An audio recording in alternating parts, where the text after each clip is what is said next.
Dasar komuniti negara perkasa ekonomi dan sosial rakyat. 47 warga Malaysia tahanan Kemboja selamat pulang. Tiada dominasi selepas 3 perlawanan awal musim.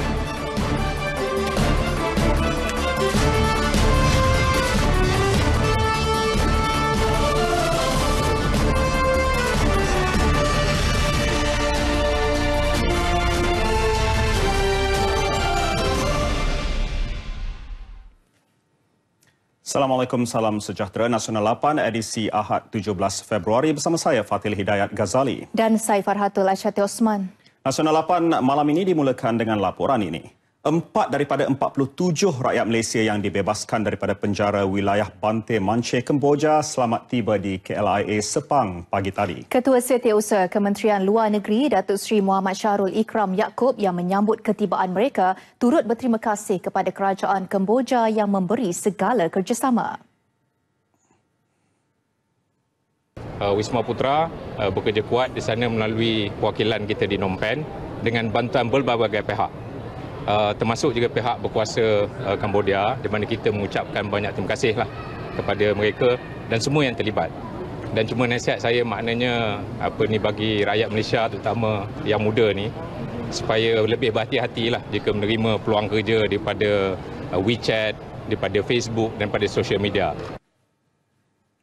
4 rakyat Malaysia itu menaiki pesawat Air Asia AK543 dari lapangan terbang antarabangsa Siem Reap, Kemboja 8.37 pagi tadi dan mendarat di KLIA 2 sekitar pukul 11.29 pagi.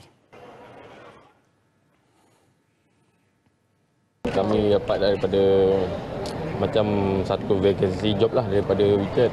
Lepas tu kami percayalah sebab dia bayar gaji yang lumayan lah waktu kami datang. Tapi bila-bila datang sana dia bawa satu rumah dan kami kena kurung lah. Pasport, telefon semua dia ambil. Dia kata kerja macam satu pelayan hotel lah.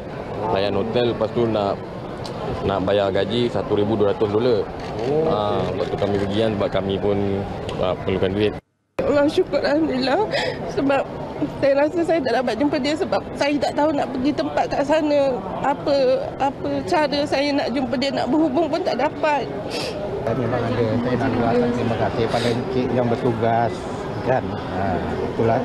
Semua yang terlibat lah yang menjadikan terima kasih operasi menyelamat dia orang ni lah. Aku mau bagi tahu orang jangan senang pergi kerja dengan di WeChat. Kalau orang yang nak approve-kan kerja ke memang nak untuk lapatkan maklumat dulu. Sudah confirm baru pergi ke sana.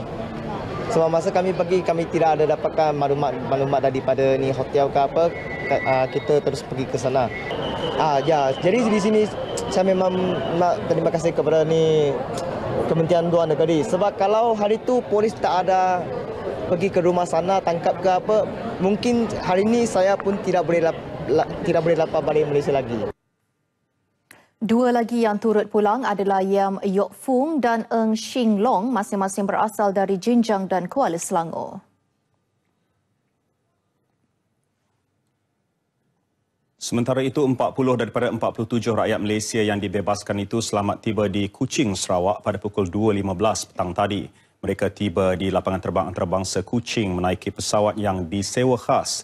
Ketibaan disambut ahli keluarga masing-masing dan kebanyakan mereka dilihat berada dalam keadaan keletihan.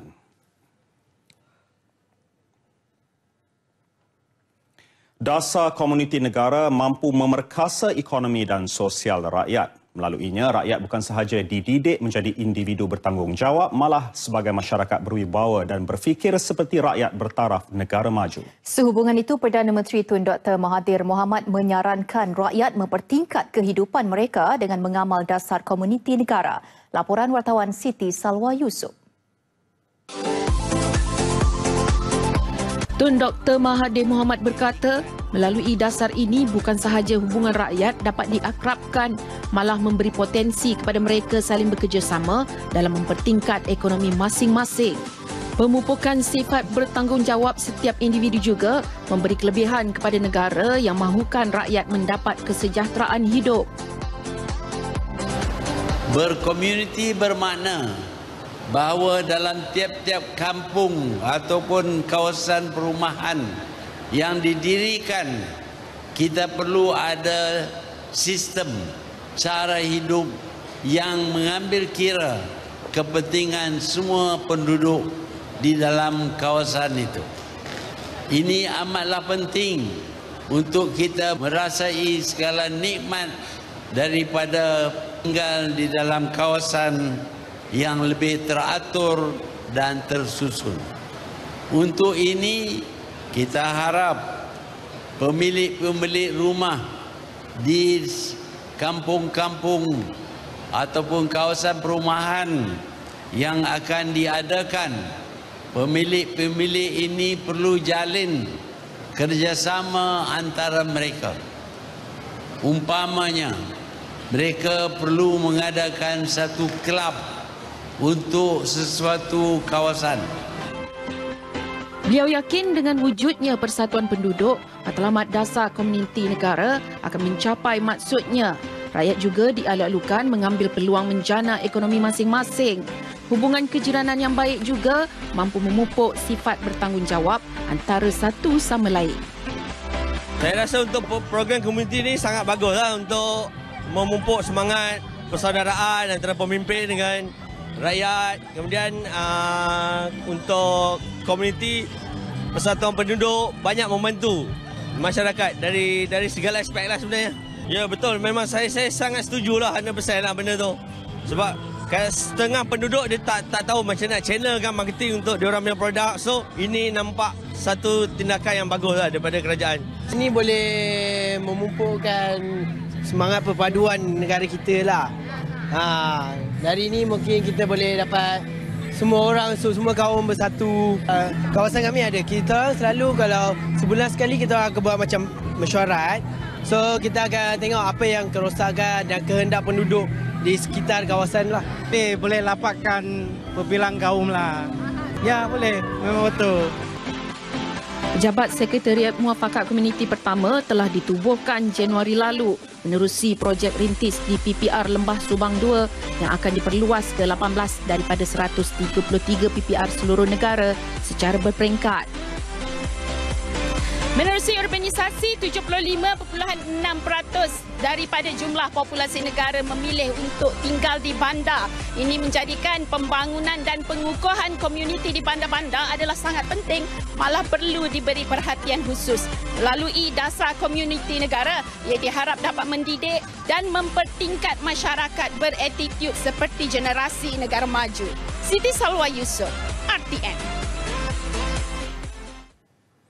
Dalam pada itu, Tun Dr. Mahathir turut menggalakkan rakyat membeli rumah sebagai pelaburan masa depan. Ia katanya merupakan salah satu cara mempertingkat kehidupan mereka dan penyediaan rumah mampu milik memberi peluang kepada rakyat terutamanya golongan B40 menyahut saranan itu.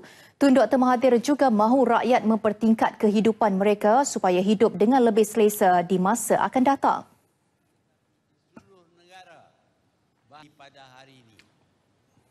Sekarang ini kita masuk dalam apabila kita dahulu membina rumah murah untuk rakyat yang berharga cuma RM25,000. Sebuah rumah harganya RM25,000.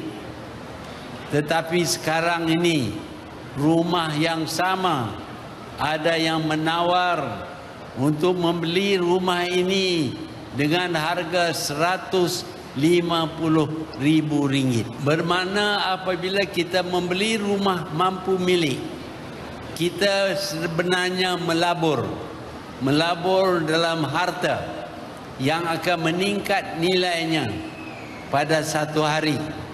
Kemudian apabila berlalu masa yang panjang, maka rumah mampu milik ini nilainya akan meningkat berkali ganda daripada sekarang ini.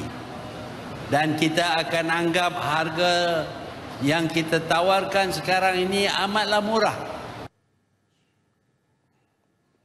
Tambahnya, Kerajaan Pakatan Harapan kini sedang berusaha mendirikan 1 juta rumah mampu milik dari semasa ke semasa menerusi kerjasama kerajaan swasta. Ia bagi memenuhi keperluan golongan B40.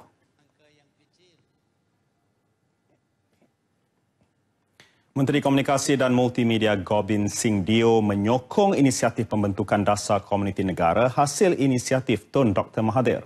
Jelasnya kementeriannya akan membantu meningkatkan kemudahan jalur lebar di kawasan projek perumahan rakyat PPR yang mampu membantu memperkasa ekonomi masyarakat setempat. Apa yang penting adalah untuk kita lihat bagaimana kita boleh pastikan bahawa walaupun rakyat mempunyai kebolehan, tetapi mereka ini perlu diberikan infra ataupun atau cara bagaimana mereka boleh menggunakan kebolehan ini, khususnya dengan bantuan teknologi yang sedia ada, supaya mereka boleh meningkatkan taraf kehidupan mereka dan juga mereka boleh meningkatkan taraf perniagaan mereka. Saranan Perdana Menteri untuk rakyat mempertingkat kehidupan dengan membaiki ekonomi masing-masing akan dapat dibantu dengan kewujudan teknologi seperti jalur lebar di rumah. Dengan kemudahan internet, penduduk sesebuah kawasan dapat menjana pendapatan dari rumah melalui perniagaan dalam talian.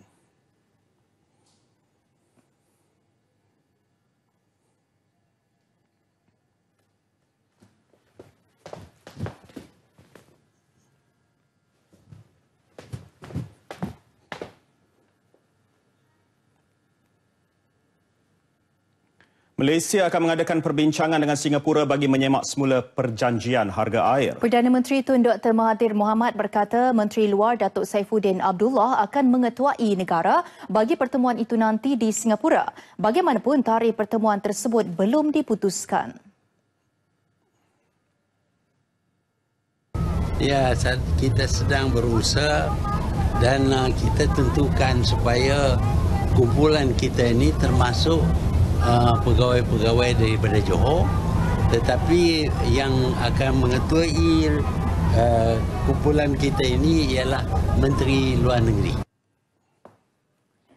Tun Dr. Mahathir sebelum ini menyifatkan harga semasa jualan air mentah kepada Singapura sebagai tidak masuk akal dan beliau mahu rundingan semula diadakan bersama Republik itu.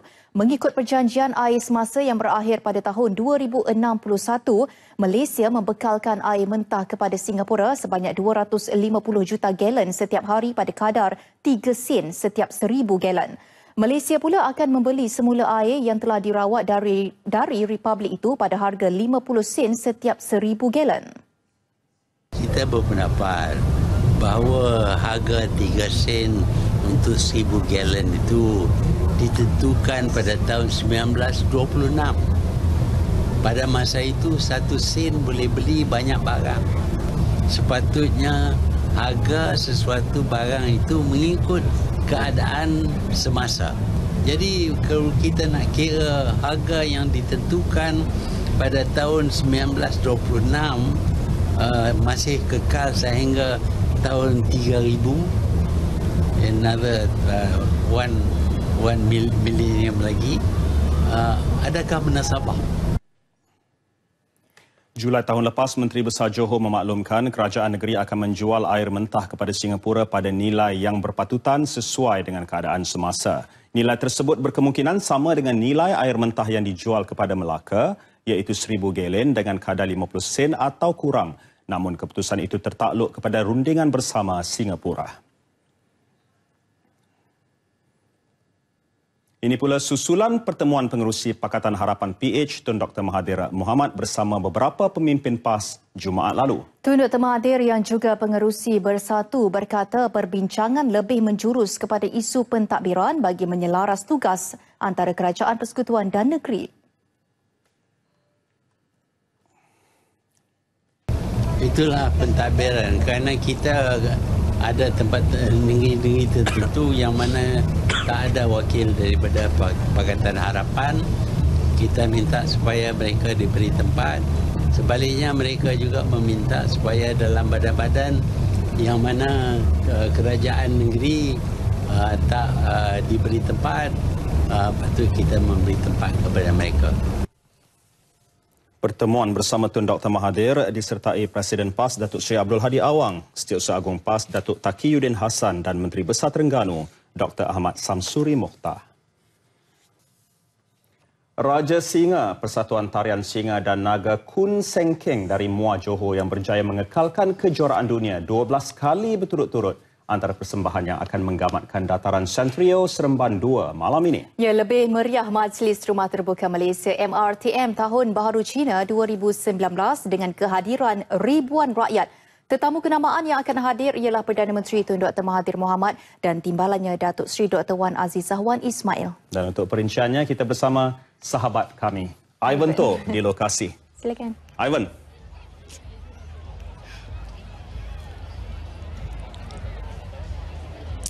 Hidayat Fatul, bukan sahaja persembahan Raja Singa yang ditampilkan pada malam ini, pastinya banyak lagi persembahan kebudayaan akan menggamatkan dataran Centrio di Seremban 2 Negeri Sembilan yang dipilih sebagai tuan rumah Majlis Rumah Terbuka Malaysia Tahun Baru Cina edisi 2019.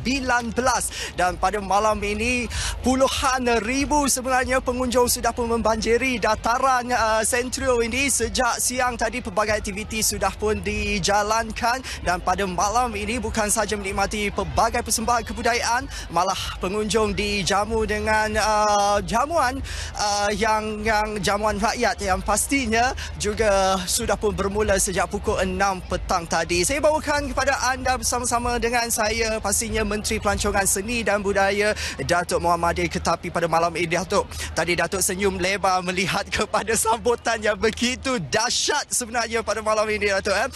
Objektif penganjuran MRTM yang diteruskan, salah satu program rumah terbuka tradisinya yang hanya ada di Malaysia yang begitu unik untuk kita kekalkan, dan juga itulah dia elemen perpaduan yang ingin ditonjolkan. Mungkin boleh Datuk terangkan. Majlis Rumah Terbuka Malaysia merupakan acara tahunan peringkat nasional bagi meraihkan perayaan-perayaan keagamaan dan disambut oleh pelbagai kaum di Malaysia. Termasuk Hari Raya, Christmas, Pesta Kaamatan, Gawai, Tahun Baru Cina, Deepavali dan sebagainya.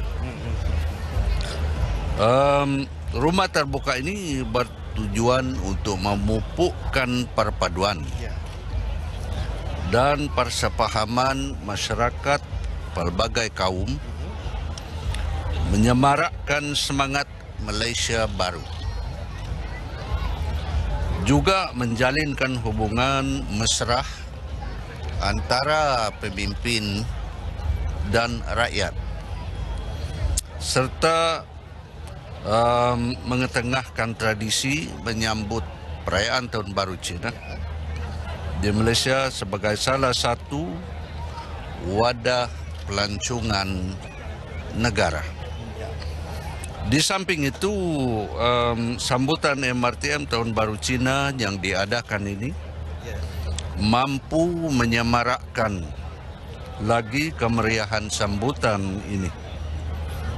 Saya merasakan majlis ini mampu menjadi platform utama dalam memperkenalkan dan mempromosikan tradisi semua kaum yang ada di Malaysia ini.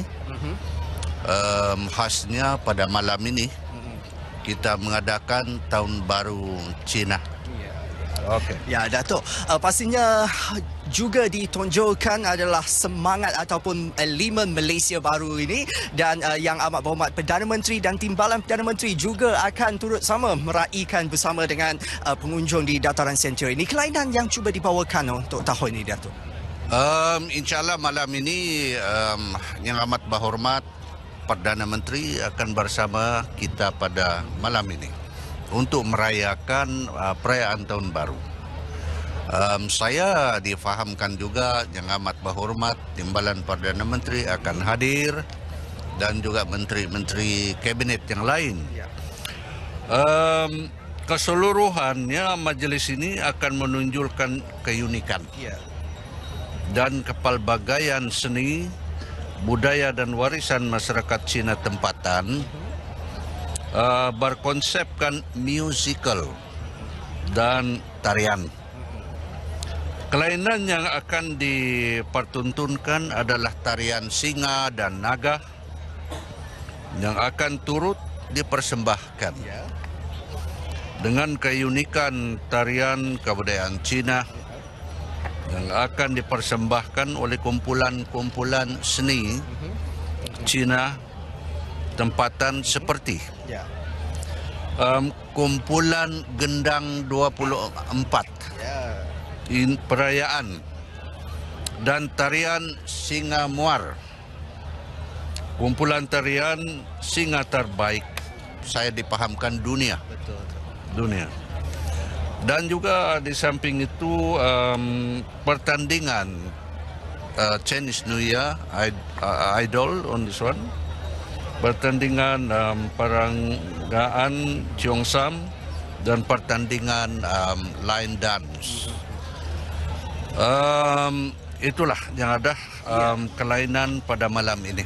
Ya, Datuk telah pun memberikan gambaran kepada kita apakah yang akan berlaku pada malam ini. Terima kasih Datuk Menteri Pelancongan Seni dan Budaya. Pastinya kepada anda jangan ketinggalan untuk ikuti secara langsung yang akan bermula kira-kira jam 8.40 malam nanti. Selesai sahaja Nasional 8 bersama-sama dengan kami. 8.50 kami akan mulakan acara rasmi di sini. Pastinya kami janjikan satu malam yang akan meninggalkan satu memori yang indah kepada anda. Bukan sahaja mereka yang berada di dataran Sentrio ketika ini, juga anda yang berada di rumah. Saya kembalikan bersama Hidayat dan juga Fahatul. Silakan. Ya, terima kasih Ivan. Dari keceriaan Ivan di dataran Sentrio, Seremban 2 Negeri Sembilan. Bagaimana pula agaknya ramalan cuaca untuk hari esok? Ya, untuk mengetahuinya kita akan langsung ke Jabatan Meteorologi bersama pegawainya, Wan Muhammad Hafiz. Silakan. Baik, terima kasih kepada Fatil dan juga Farhatul di Angkasa Puri. Assalamualaikum dan salam sejahtera. Carta angin pada ketika ini menunjukkan rantau negara kita masih lagi menerima pengaruh angin yang agak dominan daripada arah timur laut dengan kelajuan yang agak sederhana sekitar 20 hingga 30 km sejam, dan buat masa kini Jabatan Meteorologi Malaysia tidak mengeluarkan sebarang amaran angin kencang serta laut bergelora di mana-mana kawasan perairan di rantau negara kita. Baik, seterusnya kita balik ke paparan gemerada, dan pada ketika ini hujan berseteribut petir sedang berlaku di kawasan pedalaman negeri-negeri pantai barat semenanjung Malaysia, dan hujan ini akan bergerak menghala ke bawah. Jadi negeri-negeri seperti pedalaman negeri Selangor, Negeri Sembilan, Melaka, begitu juga di daerah Muar dan juga Batu Pahat negeri Johor akan mengalami hujan tidak lama lagi. Negeri-negeri lain buat masa kini alhamdulillah dalam keadaan yang agak cerah dan tiada hujan. Dan untuk makluman para penonton, kebiasaannya suhu sekitar yang direkodkan di negara ini pada waktu siang adalah sekitar 33 hingga ke 34 darjah Celsius. Namun pada ketika ini suhu maksimum yang direkodkan adalah sedikit tinggi berbanding hari biasa, iaitu sekitar 35 darjah Celsius, dan ada juga yang menghampiri 37 darjah Celsius. Suhu tertinggi hari ini yang direkodkan adalah di Sik dan juga Kota Star Kedah yang mencatatkan sehingga 36.7 darjah Celsius. Oleh itu, orang ramai dinasihatkan untuk menghadkan aktiviti luar dan memperbanyakkan untuk minum air. Selain itu, kerjasama orang ramai amatlah diperlukan supaya tidak membuat pembakaran terbuka dan menghindari perbuatan yang boleh menyebabkan kebakaran, kerana dalam keadaan sekarang, kawasan kering seperti belukar dan lalang ya mudah terbakar. Perkara ini perlu dielakkan kerana kesan kebakaran ini boleh menyebabkan jerebus tempat dan seterusnya mengganggu pernafasan dan menjejaskan kesihatan. Baik, seterusnya kita beralih ke negeri Sabah dan Sarawak. Bagi negeri Sabah, kebanyakan bahagian dalam keadaan yang agak cerah, kecuali hujan di satu tempat berlaku di bahagian pedalaman dan kita jangkakan akan beransur reda tidak lama lagi. Keadaan yang berbeza pula berlaku di negeri Sarawak yang mana hujan berseteribut petir kini berlaku di kebanyakan bahagian, terutamanya di bahagian barat dan juga di bahagian tengah, dan keadaan ini kita jangkakan boleh berlanjutan sehingga ke awal pagi nanti. Baik, sebelum pisah kita lihat ramalan cuaca bagi bandar-bandar utama di seluruh Malaysia. Sekian daripada Jabatan Meteorologi Malaysia, saya Wan Hafiz. Assalamualaikum.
Isu subsidi kos mengerjakan haji bagi jemaah rayuan atau sebagai pengiring mahram yang tular baru-baru ini akan diteliti semula. Timbalan Perdana Menteri Datuk Seri Dr. Wan Azizah Wan Ismail berkata pihaknya akan mendapatkan perincian lanjut daripada Menteri di Jabatan Perdana Menteri Datuk Seri Dr. Mujahid Yusof Rawal sebelum sebarang keputusan dimuktamad. Itulah saya nak teliti ganda sebab saya belum lagi dapat keperincian dan saya nak dapat daripada Menteri Agama, Kementerian Perdana Menteri, Jabatan Perdana Menteri, dan juga ni saya tak tahulah macam mana keperinciannya sebab saya baru je baca dalam pres. Beliau memaklumkannya selepas menghadiri Rumah Terbuka Tahun Baharu Cina Parlimen Wangsa Maju. Semalam Datuk Seri Dr. Mujahid memaklumkan kerajaan tidak pernah mengeluarkan kenyataan berhubung penghapusan subsidi kos mengerjakan haji bagi bakal jemaah yang pergi atas tiket rayuan atau sebagai pengiring mahram.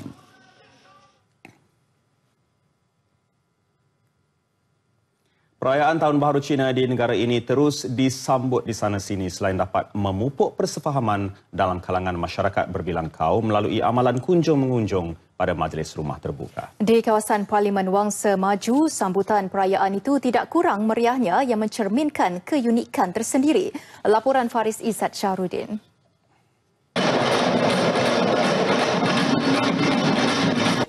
Acara persembahan gendang Cina dan tarian singa yang amat sinonim dengan perayaan Tahun Baharu Cina ini berjaya menarik kehadiran kira-kira 5,000 pengunjung. Masyarakat Melayu dan India setempat dilihat begitu teruja dapat beramah mesra dengan masyarakat Cina pada majlis penuh warna-warni ini. Selain itu, yang turut mendapat perhatian adalah hidangan aneka makanan moden dan tradisional. Ya, sangat-sangat. Sebab saya daripada kecil memang suka dengan tarian singa. Alhamdulillah lah, kira semuanya berjalan dengan lancar. Begitu ada tarian Zapin, ada tarian Cina, lagu-lagu Cina, kanak-kanak semua. Maknanya berbilang bangsa dan kaum semua boleh masuk. Ini adalah sesuatu yang sangat bagus dan ini satu budaya yang menarik untuk rakyat Malaysia ya. Untuk kita menyambut perayaan ini, tidak kira perayaan Tahun Baru Cina, Deepawali atau Hari Raya, memang kita akan adakan rumah terbuka. Sebab kawasan Wangsa Maju merupakan satu kawasan yang berbilang kaum. Ya, jadi untuk sambutan Tahun Baru Cina, saya memastikan semua keluar. Sama ada orang Melayu, orang Cina, orang India, ada juga antara kita komuniti Sarawakian dan Sabahan. Mereka semua ada di sini. Ya. Majlis turut diserikan dengan kehadiran Timbalan Perdana Menteri Datuk Seri Dr. Wan Azizah Wan Ismail yang disambut oleh gabungan persembahan 3 kaum utama Melayu, Cina dan India. Tahun Baru Cina ini bukan saja kita meraihkan, namun kita ada harapan, kita akan terus berjuang, kita akan terus cuba meningkatkan ekonomi kita, menjana untuk menjadi sekali lagi Asian Tiger of the region. Datuk Seri Dr. Wan Azizah kemudian melengkapkan majlis dengan upacara memukul gendang sebagai simbolik perasmian. Sambutan perayaan Tahun Baru Cina yang diraihkan secara bersama membuktikan masyarakat kaum Cina amat prihatin untuk mengetengahkan semangat kebersamaan dalam kalangan masyarakat di negara ini. Dan pastinya ia sekaligus dapat meningkatkan pemahaman dan rasa hormat dalam kalangan masyarakat majmuk di Malaysia. Faris Izzat Syahrudin, RTM. Calon Pakatan Harapan PH Muhammad Aiman Zainali akan mengenal pasti dan mencari kaedah terbaik menangani isu-isu yang dihadapi penduduk semenyih. Ujar beliau, walaupun pelbagai usaha dan insentif telah diberi Kerajaan Negeri Selangor dan Kerajaan Persekutuan, ada beberapa penduduk tidak mengetahui wujudnya pelbagai bantuan itu. Nek Bainah pun beliau tidak tahu yang ada bantuan-bantuan skim IPR daripada Kerajaan Negeri Selangor. Jadi apa yang kita buat sekarang ni dengan Ketua Kampung Baru muda bertenaga sekarang ni, beliau aktif dalam untuk membantu rakyat-rakyat di kampung beliau di sini di Kampung Pasir Baru. Aiman berkata beliau akan mengajukan isu yang dihadapi penduduk kepada jabatan dan agensi yang berwajib untuk ditangani sebaik mungkin. Beliau ditemui media ketika menyantuni beberapa penduduk sekitar Kampung Pasir Hulu Semenyih untuk bertanya khabar. Rasa gembira jugalah kan. Ada yang datang tengok kami ni. Kami berharap jugalah kalau ada apa bantuan-bantuan untuk kami ni lah. Kita naklah bantuan yang makanan bulan-bulan tu ke. Bantuan perubatan mak kalau nak pergi klinik. Bantuan kepada masa akan datang tu, keperluan-keperluan yang saya perlu ada tu dapat dilengkapi lah. Saya berharap yang itulah, terutamanya oksigen, sebab once kalau benda tu tak ada, banyaklah dia akan menyusahkan, sebab dia boleh menyebabkan masa pernafasan, dia boleh menyebabkan sawan, dia boleh menyebabkan macam-macam lah kejadian. So saya harap benda tu dapatlah dibantu. Peningkatan dividen KWSP seperti diumumkan semalam jelas menunjukkan prestasi ekonomi memberangsangkan. Jelas Menteri Kewangan Lim Guan Eng, peristiaraan dividen 6.15% bagi simpanan konvensional dan 5.90% untuk simpanan syariah menjadi bukti ekonomi Malaysia semakin pulih walaupun pasaran dunia agak lembab susulan konflik perdagangan. Tambahnya, peningkatan tersebut memberi gambaran baik kepada ekonomi Malaysia yang berada dalam keadaan pemulihan ekoran masalah ditinggalkan kerajaan terdahulu. Ya, bahawa itu akan bertambah baik tahun ini. Khususnya pada tahun terakhir lah, syukur terakhir kita lihat bila ramalan ini ialah kurang 4.5%, kita dapat capai 4.7%. Kita kena lihat, kalau lihat negara-negara lain, banyak negara lain termasuk negara jiran seperti Singapura pun kurang daripada pihak kami, dan juga saya percaya Thailand juga. So dalam keadaan ekonomi global di mana semua lembab kerana itu konflik perdagangan di antara Amerika Syarikat dan juga negara China, Malaysia masih boleh dianggap di antara negara yang punya prestasi yang baiklah.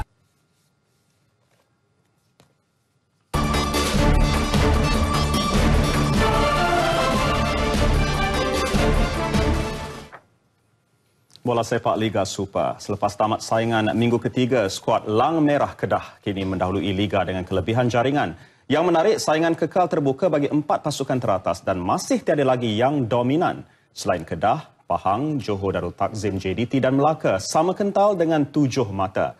Keputusan 3 perlawanan yang berlangsung semalam langsung mengubah kedudukan Liga buat masa ini. Lang Merah semakin selesa di Darul Aman dan percaturan Aidil Syarin Sahak masih berbisa. Di hadapan lebih 15,000 peminat, Lang Merah meratah The Fighters, Felda United 4-0. 2 jaringan babak pertama, minit ke-16, jaringan Zakwan Adha Abdul Razak dan minit ke-42 serta 2 jaringan di babak kedua, minit ke-54. Melalui Syakir Hamzah serta jaringan Muhammad Fazrul Daniel, minit ke-74, merebahkan semangat juang Felda. Di Darul Aman, Lang Merah terbang tinggi, menewaskan The Fighters 4-0.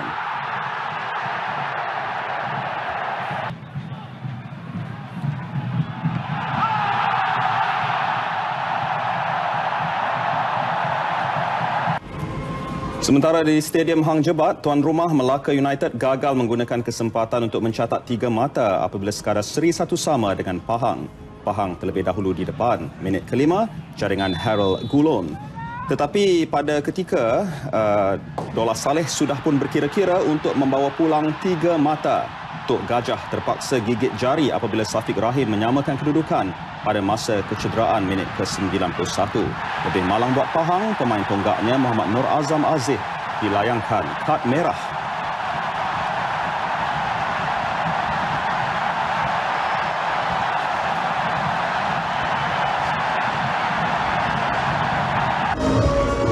Dan di Manjung, hilang fokus di penghujung perlawanan menyaksikan PKNP FC terpaksa akur tewas 2-3 di tangan pendatang baru Liga. PJ City FC. R. Bart Kumar menjaringkan gol kemenangan PJ City FC pada minit ke-82 perlawanan.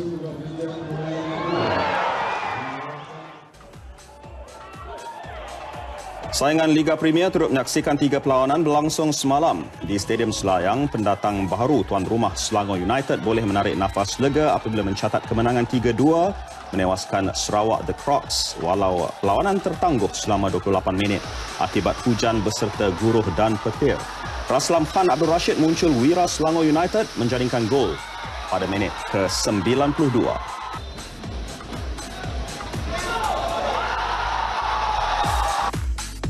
Aksi di Stadium Likas Kota Kinabalu pula menyaksikan tuan rumah Sabah bangkit daripada ketinggalan 1 gol untuk membenam Terengganu FC 2-3-1. Ini kemenangan pertama The Sabah Rhinos atau Tam Badau untuk naik ke tangga ke-5 Liga dengan 4 mata. Dan kekalahan pertama TFC 2 ini mengecewakan pengendalinya Tengku Hazman Raja Hassan yang meletakkan pasukannya di kedudukan ke-4 Liga.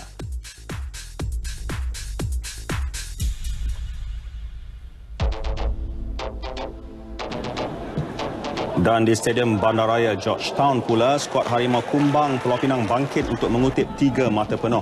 Meskipun memulakan permainan dengan kemas, namun anak buah Ahmad Yusof tidak dapat membolosi gawang The Cops hinggalah minit ke-29 apabila Muhammad Afiq Azmi menanduk masuk gol tunggal perlawanan menewaskan penjaga gol Wilfred Anak Jabur.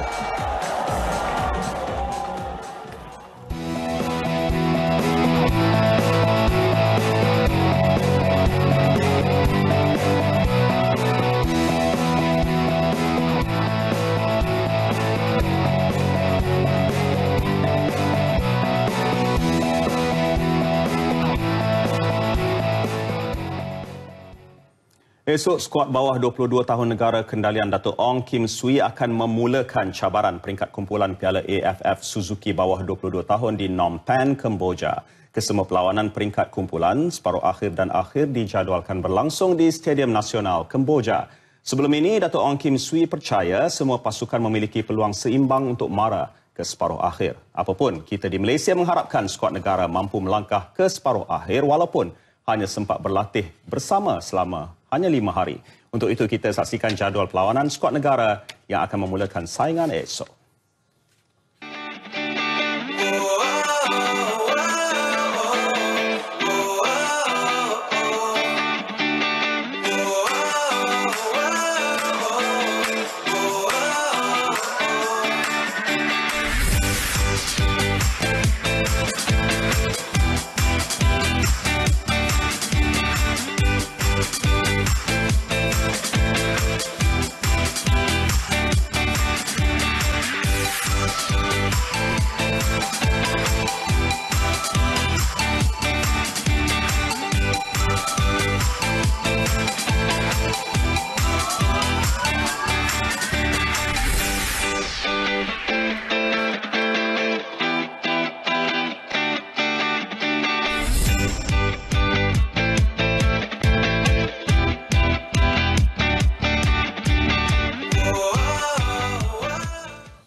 Jadual Piala AFF Suzuki bawah 22 tahun itu menutup Nasional 8 edisi 17 Februari bagi memberi laluan kepada secara langsung Majlis Rumah Terbuka Malaysia Tahun Baharu Cina dari dataran Santrio Seremban 2. Ya, layari Facebook Berita RTM dan YouTube rasmi Berita Nasional RTM. Assalamualaikum. Salam sejahtera.